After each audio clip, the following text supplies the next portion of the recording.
నమస్తే, welcome to our channel. Heritage పైన నిరాధార ఆరోపణలు చేశారని వెంటనే బహిరంగ క్షమాపణ చెప్పాలి, లేదంటే మేము లీగల్గా ప్రొసీడ్ అవుతామంటూ బొత్స సత్యనారాయణకు నోటీసులు వచ్చింది. ఇదొక పక్క అయితే, మరో పక్క సాక్షి మీడియా తన వ్యక్తిగత ప్రతిష్టను దెబ్బతీసేలా కథనాలు రాస్తుందని చెప్పి త్రిబుల్ గారు సాక్షి మీడియాకు కూడా నోటీసులు ఇచ్చారు. మరి వీరి పరిస్థితి ఏంటి? మరి లీగల్గా ప్రొసీడ్ అయితే ఎటువంటి చర్యలు తీసుకునే అవకాశం ఉంది? ఇటువంటి అంశాలన్నీ కూడా చర్చించడానికి మనతో పాటుగా ఉన్నారు senior journalist doctor Vadlamani Kanakadurga గారు. నమస్తే మేడం.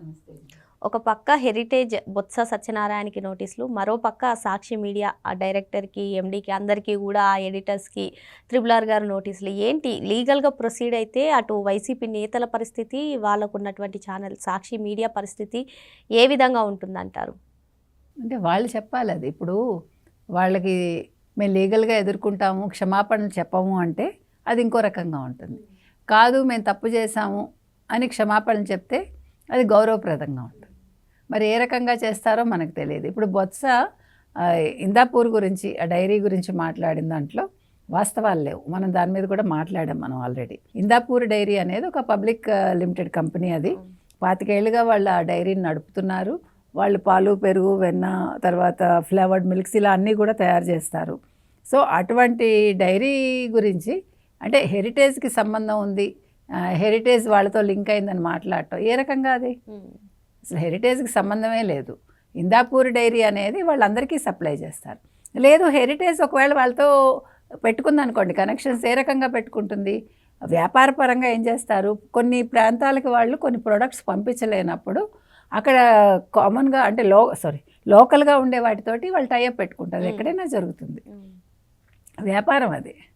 ఇప్పుడు మీరు పెట్టుకుంటారు కదా, ఇప్పుడు పేపర్స్ తీసుకోండి, హిందూ తోటో, ఎక్స్ప్రెస్ తోటో, టైమ్స్ ఆఫ్ ఇండియా తోటో వాళ్ళు టైఅప్ పెట్టుకుంటారు కదా ఒక ఇంగ్లీష్ పేపర్ తోటి. మీకు తెలుసో లేదో ఈ విషయం, నేను ఆంధ్రజ్యోతిలో చేరాక 94లో నేను మా ఎండీకి చెప్పా, let us have a tie up with times of India అని. ఆయన వినలేదు నా మాట. అప్పుడు జగదీష్ ప్రసాద్ గారు మాకు ఎండి. కానీ నెక్స్ట్ ఈనాడు ఆ పని చేసింది, హిందూతో పెట్టుకుంది. అంటే నేను అనేది అట్లా ఆలోచించాలి. అది తీసుకున్నారనుకోండి మేనేజ్మెంట్, ఎందుకనో మరి పాప ఆయన మంచి ఆయనే జగదీష్ ప్రసాద్ గారు, కానీ నా ఇది తీసుకోలేదు. అలా టైఅప్లు పెట్టుకుంటాం మనం, దానికి దీనికి సంబంధం లేదు. అంత మాత్రాన్ని ఇక్కడ కల్తీకి దానికి, లేకపోతే ఈ నెయ్యికి దానికి అంటే వీళ్ళు ఏదో ఒకటి చెయ్యాలి. ఈరోజు ఈ కల్తీ నెయ్యి ఇష్యూని, లేకపోతే కల్తీ లడ్డు ఇష్యూని పక్కదారి పట్టించాలంటే చంద్రబాబు నాయుడు మీద, లేకపోతే చంద్రబాబు నాయుడు కుటుంబం మీద బురద జల్లాలి. బికాజ్ హెరిటేజ్ మీద వాళ్ళు గత 5 సంవత్సరాలుగా జల్లారు కదా 2019-24 మధ్య, కానీ ఏది ప్రూవ్ చేయలేకపోయారు. గత 2 ఏళ్ళుగా వాళ్ళు ఏమీ చేయలేకపోతున్నారు. సో ఆ కసి కొద్దీ మాట్లాడతారు.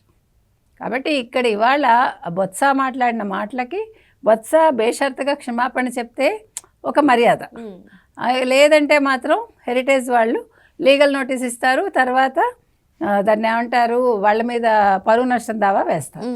అది ₹1 కోటి ఉండొచ్చు, 10 కోట్లు ఉండొచ్చు, వాళ్ళ ఇష్టం అది. తర్వాత మీరు అన్నట్టుగా ఆర్ఆర్ గారి విషయం తీసుకుంటే, ట్రిపుల్ ఆర్ తరఫున ఉమేష్ చంద్ర అని న్యాయవాది కేసు వేశారు. ఆయన అన్నది ఏంటంటే, సాక్షి కావచ్చు, సాక్షి మీడియా కావచ్చు, ట్రిపుల్ ఆర్కి సంబంధించి అవాస్తపు కథనాలు వాళ్ళు రాస్తున్నారు, ప్రచారం చేస్తున్నారు. కాబట్టి ఇది బేషరతుగా వాళ్ళు క్షమాపణ చెప్తే సరే. ముఖ్యంగా ఆవిడెవరు, చైర్మన్ భారతి గారు కావచ్చు, లేదు వాళ్ళ ఎడిటర్ ఇన్ చీఫ్ కావచ్చు, మిగిలిన బోర్డ్ ఆఫ్ డైరెక్టర్స్ కావచ్చు, అంటే సంబంధిత వాళ్ళందరికీ కూడా నోటీసులు ఇవ్వటం జరిగింది. ఇప్పుడు నేను ఒకసారి చైర్మన్ అంటుంది, ఒకసారి కాదంటున్నాడు. మీకు గుర్తుంటే ఎన్నికల ముందు అసలు మాకు సంబంధం లేదన్నారు భార్యాభర్తలు ఇద్దరు. మళ్ళీ ఇప్పుడు వాళ్ళదే కదా సంబంధం. కింద పేరు ఎవరిది ఉంటుంది వెనకాల పేపర్లో? భారతి గారిదే ఉంటుంది కదా. అంటే నేను అనేది ఏంటంటే, అబద్ధాలు ఎందుకు, ఎన్నికల ముందు అబద్ధాలు ఎందుకు? అసలు దాని మీద కూడా కేసు వేయచ్చు. అసలు మాది మీడియా కాదు అన్నాడు, మీ మీడియా కాకపోతే ఎవరిదా మీడియా? డబ్బులు ఎక్కడి నుంచి వచ్చాయి? ఇవన్నీ వస్తాయి కదా.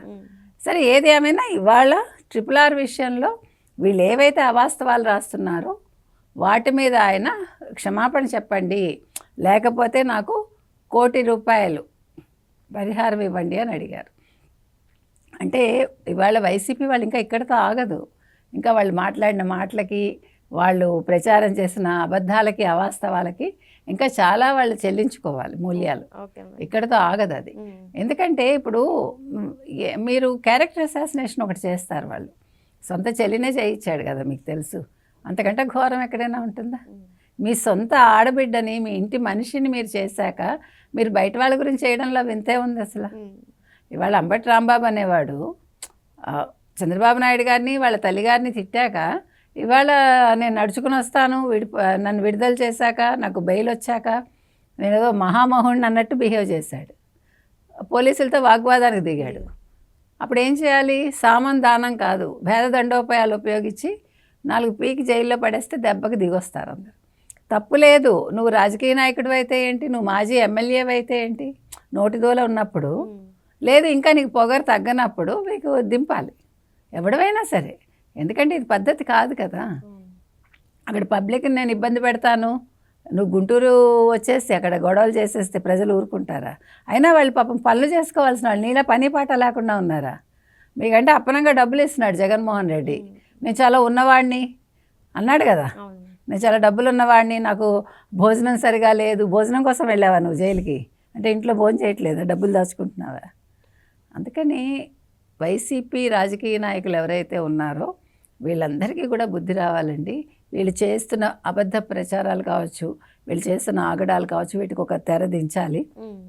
తెర దించాలంటే వీళ్ళకి సరైన గుణపాఠం అయితే చెప్పాలి. Okay madam. అయితే ఇక్కడ ఇంకో అంశం మేడం, ఇప్పుడు త్రిబుల్ గారు ఏదైతే నోటీసులు పంపించారో, ఏదైతే ₹1 పరువు నష్ట దావం వేస్తున్నారో, ఆ ₹1 కూడా అమరావతి రైతులకు ఇస్తానంటున్నారు. దీన్ని ఎలా చూడాలంటారు?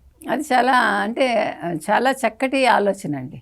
ఎందుకంటే ఇవాళ అమరావతి రైతులు ఎంత కష్టపడ్డారు, ఎన్ని రోజులు వాళ్ళు ఎన్ని రకాలుగా జగన్మోహన్ రెడ్డి ప్రభుత్వంలో ఇబ్బందులు పడ్డారు, వాళ్ళకి కౌలు ఇవ్వకుండా ఆయన ఎట్లా ఏడిపించాడు, ఇవన్నీ మనందరికీ తెలుసు. మహిళలను కూడా చూడకుండా వాళ్ళని జుట్టుపట్టి ఇడ్చి వాళ్ళ గుండెల మీద తన్ని వాళ్ళు నానా రకాలుగా ఇబ్బందులు పెట్టారు. అంటే ఒక బ్రిటిష్ కాలంలో మనకు ఎట్లా జరిగిందో ఆడవాళ్ళ మీద ఆ రకంగా చేశారు, లేదు ఒక రజాకార్ మూమెంట్లో ఆ రకంగానే అనిపించింది మనకి. కాబట్టి ఈ ₹1 పరిహారం వాళ్ళకి ఇస్తానడం ఆయన పెద్ద మనసుకు నిదర్శనం. ఎవరిది? రఘురామకృష్ణరాజు గారిది. సో అది వాడిని అభినందిద్దామండి. ఏదేమైనా బేషరతుగా ఇద్దరు, బొత్స కావచ్చు, లేదు సాక్షి మీడియా కావచ్చు, వాళ్ళు క్షమాపణ చెప్పారా సరే, లేదంటే వాళ్ళు పరువు నష్టం దావా కేసు ఎదుర్కోవాల్సి. అంటే ఇప్పుడు అటు బొత్స గారికి కానివ్వండి, ఇటు సాక్షి మీడియాకి కానివ్వండి, లీగల్గా ప్రొసీడ్ అయితే వైసీపీకి కోలుకోలేని దెబ్బ పడుతుంది అంటారా? కోలుకోలేని దెబ్బ అంటే ఇప్పుడు మరి భారతి గారు మళ్ళీ ఏమైనా నాకు సంబంధం లేదంటారా? ఎదురు చూడాలి మనం. ఎందుకంటే వాళ్ళు ఎలాగైనా నాటకాలు ఆడతారు. సో దీని మీద మళ్ళీ జగన్మోహన్ రెడ్డి ప్రెస్ మీట్ పెట్టి బొత్సాని వెనకేసుకొచ్చి, తర్వాత భారతిని వెనకేసుకొచ్చి మరి ఏం నాటకాలు ఆడతాడో చూడాలి. అందుకని ఇప్పుడు ఈ వారానికి ఆయనకి బడ్జెట్ పాపం చాలా తొందరగా మేల్కొని ఆయన బడ్జెట్ మీద ఇవాళ మాట్లాడాడు. మళ్ళీ ఈ ఇష్యూల మీద, ఈ 2 ఇష్యూల మీద, అటు బొత్సాకి ఇచ్చిన నోటీస్ కావచ్చు, బొత్సాకి చెప్పిన అంటే మా క్షమాపణ చెప్పాలని అడిగిన దానికి కావచ్చు హెరిటేజ్ వాళ్ళు, లేదు అటు భారతీని మీరు క్షమాపణ చెప్పాలి అని సాక్షి మీడియా ఏదైతే అడిగారో దాని మీద మరి ఏ రకంగా స్పందిస్తారు, ఈ స్పందనల మీద జగన్మోహన్ రెడ్డి మళ్ళీ నెక్స్ట్ వీక్ ఒక ప్రెస్ మీట్ పెడతారా అనేది ఎదురు చూడాలి. ఓకే మేడం, మరో అంశంతో మళ్ళీ కలుద్దాం. Thank you madam. Thank you.